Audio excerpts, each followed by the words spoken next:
আল্লাহর নামে প্রতিশ্রুতি দিচ্ছি 13 আসনে কোনো প্রার্থী ন্যূনতম পুলিশের পক্ষ থেকে কোনো ফেভার পাবে না, ইনশাল্লাহ এটা পাবে না, আপনারা লিখে রাখতে পারেন।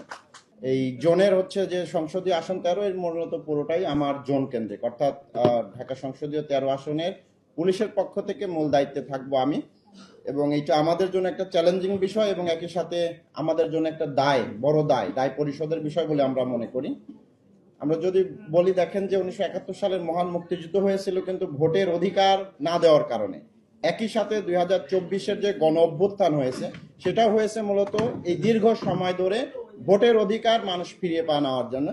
এই জায়গাতে সবচেয়ে বেশি সমালোচিত হয়েছিলাম আমরা, মানে আমাদের এই পোশাক ছো আইন শৃঙ্খলা বাহিনী। তো সেইখান থেকে আমরা মনে করি এটা আমাদের জন্য বড় একটা দায় যে আমরা জনগণের ক্ষমতা জনগণের কাছে ফিরিয়ে দিতে চাই।